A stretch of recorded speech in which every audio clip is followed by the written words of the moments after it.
मोमिन किसको कहते हैं आपको पता है? सिर्फ कलमा पढ़ लेने से मोमिन नहीं हो सकते। मोमिन उसको कहते हैं, इधर देखिए, मोमिन उसको कहते हैं जो अल्लाह रसूल से इस कदर मोहब्बत करे कि उसकी तमाम उसकी जातो सिफात पर मुकम्मल ईमान रखे। जहां रहे अल्लाह रसूल की तारीफ करे, जहां रहे अल्लाह रसूल का खुतबा पढ़े, जहां रहे अल्लाह रसूल का एहतराम करे। बात समझ में आए या ना आए, अल्लाह रसूल के हुक्म को माने, ये है मोमिन की शान। और मुसलमान किसको कहते हैं? इधर देखिए, मुर्गा खा लेने से मुसलमान नहीं हो जाता, नाम अब्दुल्ला रख लेने से मुसलमान नहीं हो जाता। मुसलमान किसको कहते हैं? इधर देखिए, मुसलमान उसको कहते हैं जिसकी जाहिरी जिंदगी इस्लाम के मुताबिक हो। जोर से बोलो, जिसकी जाहिरी जिंदगी इस्लाम के मुताबिक हो। मुसलमान उसको कहते हैं जिसका चेहरा इस्लाम के मुताबिक हो, जिसकी दाढ़ी इस्लाम के मुताबिक हो, जिसकी टोपी इस्लाम के मुताबिक हो, जिसका कपड़ा इस्लाम के मुताबिक हो, जिसका किरदार कैरेक्टर इस्लाम के मुताबिक हो। मुसलमान उसको कहते हैं जो हराम पैसे से बचता हो। मुसलमान उसको कहते हैं जो चोरी डकैती से बचता हो। मुसलमान उसको कहते हैं जो शराब की भट्टी से दूर रहता हो। मुसलमान उसको कहते हैं जो अपने पड़ोसियों का हक अदा करता हो। मुसलमान उसको कहते हैं जो अपने आलिमों का एहतराम करता हो। मुसलमान उसको कहते हैं जो अपने दीन का पासो लिहाज रखता हो। मुसलमान उसको कहते हैं जो अपने लिए पसंद करे वो अपने भाइयों के लिए भी पसंद करे। मुसलमान उसको कहते हैं जो 5 वक्त नमाज का पाबंद हो। मुसलमान उसको कहते हैं जो रमजान का रोजा भी रखे और उसका एहतराम भी करे। मुसलमान उसको कहते हैं जो गरीबों का ख्याल रखे। मुसलमान उसको कहते हैं कि जिस प्लेट में खाए उस प्लेट की हिफाजत करे।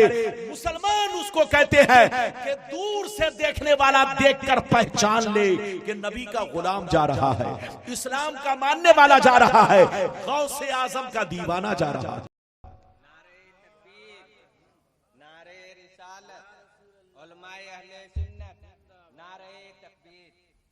बात समझ में आ रही है? पहले तो मैं आपको वो हदीस सुनाना चाहता हूं कि दुनिया क्या है, दुनिया की हकीकत क्या है। फिर जैसे जैसे वादा किया है वादे के मुताबिक तकरीर होगी। इजाजत है? अरे जोर से बोलो, इजाजत है। लेकिन इधर देखिए, तकरीर बैठिए तो सुनिए खामोशी से। इस बच्चा को कहो कि आंख मत मलो, सामने देखो, इसलिए कि समझाने वाले के सामने सोना मना है। जोर से बोलो, सोना मना है।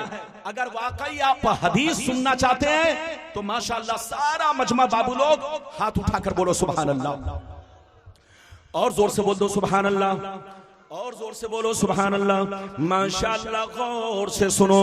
तिरमिजी शरीफ जिल्दे सानी बाबो सिफतिल जन्ना सफा नंबर 79। अन अबी हुरैरता क़ाल क़ुलना या रसूल अल्लाह मा लना इज़ा कुन्ना इंदका रक़त क़ुलूबुना व ज़हदना व कुन्ना मिन अहलिल आखिरा फ़इज़ा खरजना मिन इंदिका फ़ानसना अलीना व शममना औलादना अन करना फला क़ाल अलैहि सलाम या अबा हुरैरा लौ अन्नकुम तकूनूना इज़ा खरजतुम मिन इंदी कुंतुम अला हालिकुम ज़ालिक लज़ारतकुमुल मलाइकतु फी बुयूतिकुम।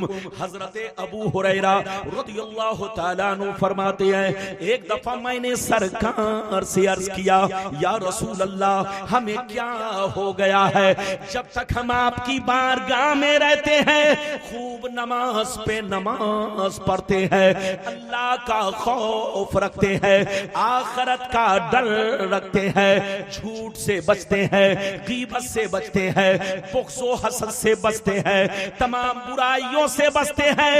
या रसूल अल्लाह, जब तक आपकी बारगाह में रहता हूँ तमाम बुराइयों से बचता हूँ, लेकिन जैसे घर चला जाता हूँ बाल बच्चों से मुलाकात करता हूँ, रिश्तेदार से मिलता जुलता हूँ, तो अल्लाह का खौफ सीने से निकल जाता है। पहले की तरह नमाज नहीं पढ़ पाता, पहले की तरह खौफ नहीं रह जाता, पहले की तरह बुराइयों से नहीं बच पाते। तो नबी ने इरशाद फरमाया, या अबा हुरैरा लौ अन्नकुम तकूनूना इज़ा खरजतुम मिन इंदी कुंतुम अला हालिकुम ज़ालिक लज़ारतकुमुल मलाइकतु फी बुयूतिकुम। सरकार ने फरमाया, ए अबू हुरैरा, जिस अंदाज में मेरी बारगाह में रहते हो, जैसे नमाज पढ़ते हो, अल्लाह का खौफ रखते हो, आखिरत का डर रखते हो, जिस अंदाज में मेरी बारगाह में रहते हो, उसी अंदाज में अगर घर पे रहा करो तो याद रखो, तुम्हारे घर जाकर अल्लाह के फरिश्ते तुम्हारा दीदार करेंगे। लगता है कि आप समझ नहीं पा रहे। अरे बोलो, समझ नहीं पा रहे? बोलो, समझ पा रहे हैं ना? तो ये 2 किलो का जो तरबूजा है, तरबूजा नहीं, बिहार की जबान में तरबूजा, खरबूजा के वजन पर तरबूजा, लेकिन हकीकत है तरबूज। मेरी तरफ देखिए, नबी ने क्या कहा, जल्दी बोलो। ए अबू हुरैरा, जैसे जिस अंदाज में मेरी बारगाह में रहते हो, उसी अंदाज में अगर घर पे रहो तो अल्लाह के फरिश्ते तुम्हारे चेहरे को देखेंगे, तुम्हारी जियारत करेंगे। इस हदीस से कई बातें मालूम हुई? दोस्त से बोलो। 2 बातें। एक बात तो ये मालूम हुई कि जो बंदा मस्जिद में भी अल्लाह का जिक्र करे, जलसे में भी अल्लाह का जिक्र करे, यहां भी अल्लाह का खौफ रखे, बोलो मस्जिद में भी अल्लाह का खौफ रखे, घर पे जाए बाल बच्चों के दरमियान वहां भी अल्लाह का खौफ रखे, तो अल्लाह के फरिश्ते उनके घर जाकर उनके चेहरे की जियारत करते हैं। वो मुसलमान कितना खुश नसीब होगा जिनके चेहरे की जियारत अल्लाह के फरिश्ते करते हो। मेरी तरफ देखिए, एक है गुनाह करना, जोर से बोलो, एक है गुनाह, और एक है दूसरा है कि गुनाह करके उसका डंका बजाना, ऐलान करना। कई चीजें हो गई? 2। और तीसरी बात यह है कि गुनाह को जायज समझना। कई चीजें हो गई? अरे बोलो, कई चीजें हो गई? एक है गुनाह करना, तो ये तो सबको पता है कि गुनाह का, बोलो, गुनाह को अगर किसी ने गुनाह समझकर गुनाह किया, बोलो किसी ने गुनाह समझकर गुनाह किया, तो ये गुनाह है। क्या है? गुनाह है। लेकिन गुनाह तो किया, मगर गुनाह का ऐलान किया, दोस्त को बताया, अब्बा को बताया, पड़ोसी को बताया, तो ये हुआ गुनाह का ऐलान, ऐलाने गुनाह। तो गुनाह करना ये छोटा, इधर देखिए, गुनाह करना तो गुनाह है, जुर्म है, लेकिन इससे भी बड़ा जुर्म ये है कि गुनाह का ऐलान किया जाए, डंका बजाया जाए, लोगों को कहा जाए कि मैंने ये काम किया है, मैंने फला का मर्डर किया, मैंने चोरी किया, मैंने 420 की है। इधर देखिए, तो गुनाह करना तो गुनाह है, लेकिन गुनाह का डंका बजाना, ऐलान करना, ये उससे भी बड़ा गुनाह।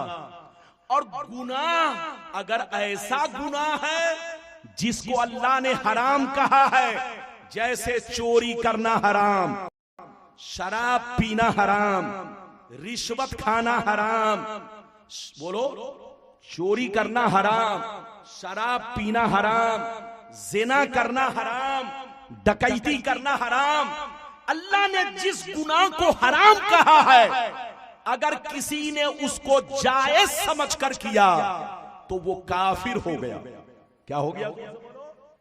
अगर किसी ने अल्लाह के, बोलो, अल्लाह ने जिसको हराम कहा, शराब पीना हराम, चोरी करना हराम, डकैती करना हराम, 420 करना हराम, हराम पैसा कमाना हराम, अल्लाह ने जिसको हराम कहा, ऐसे गुनाह को किसी ने जायज समझकर किया कि ये मौलवी लोग अपना फतवा अपने जेब में रखे, हम तो रिश्वत खाएंगे, हम तो चोरी करेंगे, हम तो डकैती करेंगे, हमारे लिए जायज है। अगर किसी ने जायज समझकर किया तो वो मुसलमान नहीं रहा, वो काफिर हो गया। गर्चे वो उसका बाप मुसलमान है, गर्चे उसका दादा मुसलमान है, गर्चे उसका घराना मुसलमान है, घराना तो मुसलमान है, लेकिन वो बेटा काफिर हो गया। वो तौबा करे, फिर से कलमा पढ़े, फिर से मुसलमान बने, तब जाकर के जोर से बोलो उसकी नमाज, उसका कलमा सब मकबूल है।